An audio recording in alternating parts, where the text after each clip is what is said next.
Et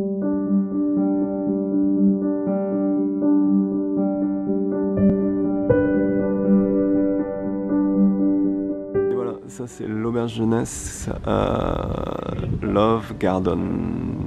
Voilà, toutes les bonnes choses ont une fin. On quitte l'auberge jeunesse. Et l'auberge jeunesse, ça aurait été une réflexion intéressante. Donc je vous reprends tout de suite pour vous raconter. Voilà, je me suis installé tout en haut avec la vue magnifique que vous voyez d'ici.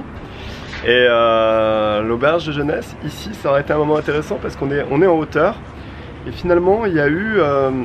j'ai eu cette réflexion hier sur les parcours et ce que les gens recherchaient en général dans la vie. Et finalement, il y a quand même une recherche du bonheur qui est un peu commune à tout le monde. C'est-à-dire que ces gens-là avec qui j'ai partagé ma chambre, ça a été des parcours de vie différents, ça a été des âges différents, ça a été des motivations différentes et on se retrouve tous ici en haut de la montagne dans cette auberge à dormir dans la même pièce. Alors il y a ce monsieur qui vient de Chine, qui a une soixantaine d'années, peut-être un peu plus, un peu moins, je sais pas, qui a sa fille qui est partie aux États-Unis et puis qui parcourt le monde comme ça, qui aime faire du sport, du vélo. Il y a cette fille russe, Alexandra, jolie fille, qui danse, qui est artiste, qui a plusieurs professions et qui a l'air un petit peu, pas perdue, mais elle a l'air de rêver finalement, elle a l'air de rechercher le bonheur, comme aussi par exemple ce garçon colombien qui a quitté son pays et qui parcourt l'Europe et qui est plein d'envie, de rêves, d'illusions. Il y avait aussi cette fille qui vient de Chine, un peu plus âgée et qui est ici, mais qui est en transit en fait, qui est un peu perdue, elle veut partir, elle veut rester, elle ne sait pas trop, alors elle reste toutes ses journées ici en se demandant ce qu'elle va faire après. Donc finalement c'est des destins, c'est des gens qui se sont retrouvés à un moment donné, qui viennent de partout à travers le monde, donc c'est finalement, je trouve assez intéressant et ça me rappelle le film de Sofia Coppola avec Bill Murray et c'était, comment elle s'appelait la fille, la blonde bon, j'ai oublié son nom et ça me rappelle un peu Lost in Translation. L'idée que finalement à travers le voyage les gens partent pour quitter quelque chose et se retrouvent ici en hauteur avec une vue sur la ville magnifique dans un pays qui n'est pas leur pays et dans une sorte de recherche de quelque chose qui pour moi est le bonheur en fait, c'est un peu la recherche du bonheur, voilà. Donc cette vidéo c'était l'idée que le voyage c'est quitter quelque chose pour rechercher quelque chose et à un moment donné on est dans une étape entre les deux. Et cette étape, c'est un petit peu la transition, c'est un petit peu se retrouver avec d'autres personnes qui ont un parcours de vie différent et puis partager. C'est l'idée du partage aussi, je trouve que l'auberge jeunesse, je vous en avais parlé il n'y a pas très longtemps, je vous disais que moi les hôtels très riches, très chers, je m'ennuyais un petit peu, je trouvais ça aseptisé et puis je trouve que finalement l'auberge jeunesse, il y a une sorte de communion entre les gens, on discute, on se raconte nos histoires, nos vies, on s'inspire peut-être des autres, on partage des moments plutôt sympas, on boit, voilà, pour moi l'auberge jeunesse ça a de ça de particulier, c'est finalement indépendamment du prix l'idée de partager l'histoire d'autres personnes et partager finalement les rêves qu'on a et la recherche du bonheur qu'on peut avoir à travers le voyage. Voilà, donc pour moi le voyage c'est ça aussi, c'est une quête un petit peu éternelle de quelque chose. Et quand on discute avec les gens qui voyagent aussi, on se rend compte qu'on est tous un petit peu dans la même quête, la recherche du bonheur. Voilà, donc c'était la petite conclusion sur cette auberge de jeunesse qui aurait été assez particulière et spéciale pour moi.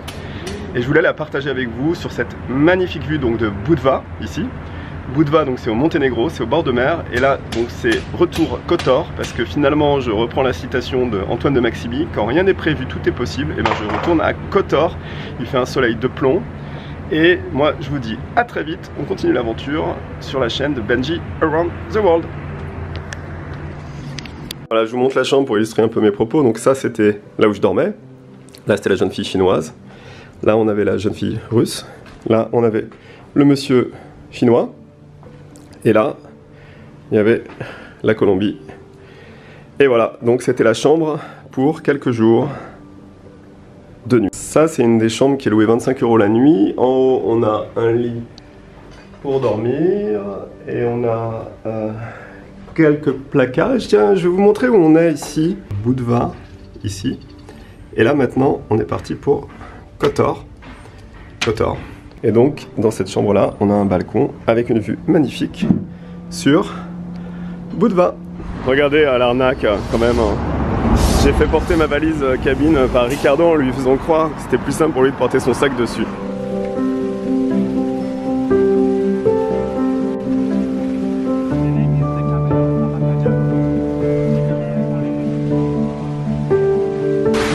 cappuccino, le sucre, de l'eau, et le gâteau au chocolat. Le tout, ça coûte pas cher, ça coûte 6 €. Et on va goûter ça. Vous savez ce que c'est? C'est pas la forêt amazoniale, mais c'est la station de bus. En fait, elle a été complètement végétalisée et c'est super chouette. Il y a plein d'animaux. Je vais vous faire on va faire un petit tour après.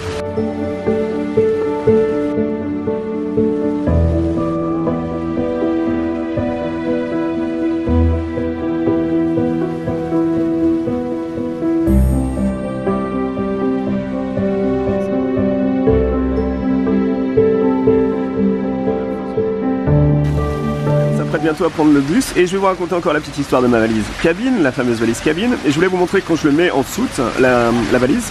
J'ai ce système de cordon en fait sur la valise Samsonite. Je verrouille ici avec un code et ça je l'attache dessus et donc tout est verrouillé. Ça veut dire qu'il n'y a aucun risque qu'on ouvre ma valise quand je suis dans le bus. Donc ça c'est vraiment très pratique. Donc c'est le modèle de valise Samsonite X-Blade 3.0, 2.0. Je vous mets le lien dans la description. Très bonne valise pour le voyage. Et voilà, 2 billets retour à Kotor, 4 € le billet. On est reparti sur...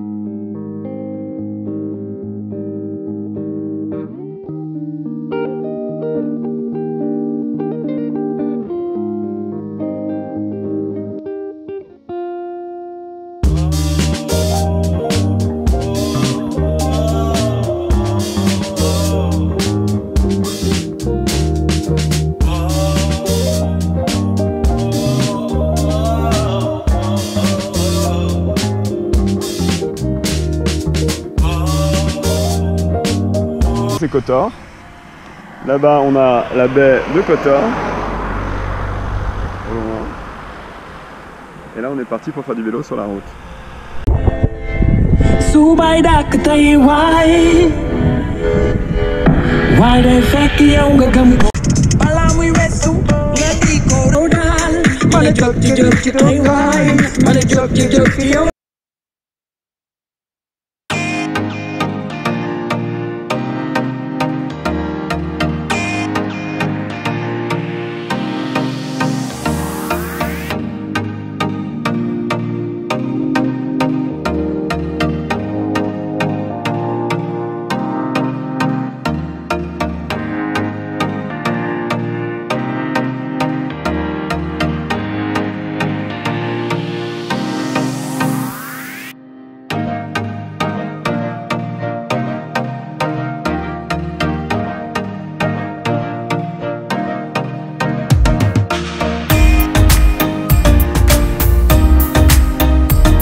Nouvelle journée qui commence ici. Je suis à Kotor et je suis parti pour une expédition parce que je vais aller de Kotor jusqu'à Sarajevo. Sarajevo, c'est le dernier pays sur ma route de ce voyage. Donc ça va être 3 jours à Sarajevo. Je vais visiter la Bosnie donc pour la première fois de ma vie. Et ça fait partie des derniers pays qui me restent à visiter pour finir l'Europe complète. Je vous remontre la carte que j'ai mise sur mon site internet avec tous les pays que j'ai voyagé. N'hésitez pas à cliquer sur le lien si vous voulez aller y faire un tour et me donner des conseils sur le voyage. Regardez ça. Voilà, donc on est parti, je suis toujours avec Ricardo, mon ami colombien que j'ai rencontré en voyage, et on est parti donc d'ici à Kotor pour aller à Podgorica qui est la capitale donc du Monténégro, et de Podgorica après je vais prendre un bus cette nuit à 23h50 qui va arriver à 6h du matin demain à Sarajevo, donc je vais être très fatigué. Je déteste les bus de nuit mais c'est la seule option, donc on fait comme on peut. Voilà, Podgorica ça va être donc la journée à se promener, un petit peu profiter de la ville. Voilà, on est parti pour faire ça aujourd'hui, nouvelle journée qui commence au Monténégro à Kotor et qui va finir demain à Sarajevo en Bosnie.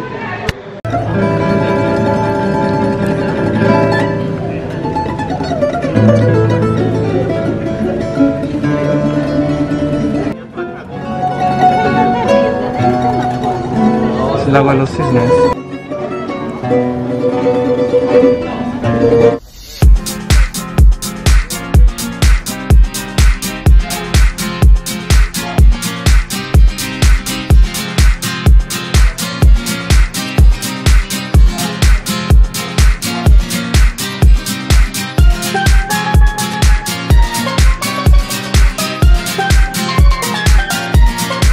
Retour à Podgorica dans le restaurant qui s'appelle Sicilia et on y mange très bien, ça c'est 5,50 €. Et ça c'est un risotto de fruits de mer, 5,50 €. Le tout c'est 10 € avec ici le vin de chez Vranac, ça a l'air très bon. Et voilà, on finit le repas par une crêpe à 2,50 €. Et moi je dis quand il y en a pour un, il y en a pour deux, ou quand il y en a pour deux, il y en a pour un.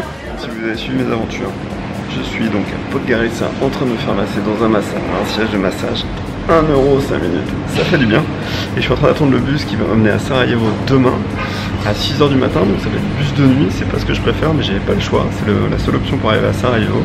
Sarajevo, je vais y passer 3 nuits, donc ça va être 3 nuits là-bas pour visiter et après je vais à Budapest. Et ça, Budapest, c'est un autre voyage. Donc voilà, j'attends le bus, je vais vous montrer ça et en attendant, passer siège de massage. Et ça fait du bien. Là on est parti, bus Podgorica pour aller à Sarajevo. Bon, c'est ambiance de nuit, mais ça donc c'est le bus qui va à Sarajevo. C'est 18 € le bus pour aller à Sarajevo et c'est 6 heures donc de route. Et demain matin, moi je vais arriver dans un état déplorable. Valise, cabine et sac prêt. La valise, c'est une valise cabine de chez Samsonite X-Blade 2.0 et le sac c'est le North Face Cabane. Tous les liens sont dans la description. Bon, voilà le bus pour Sarajevo. Et moi, je vais me coucher. Attendez, je vous reprends. Bon voilà, je suis dans le bus, il est quand même minuit, rendez-vous dans 6 heures quand j'arrive de l'autre côté, mais je pense qu'il va y avoir l'histoire de la frontière. À mon avis, entre Podgorica et Sarajevo, il a traversé la frontière, je pense qu'ils vont nous réveiller, donc on voit ça plus tard. En attendant, moi je vais gonfler mon coussin gonflable et je vais essayer de dormir. Allez, à tout à l'heure.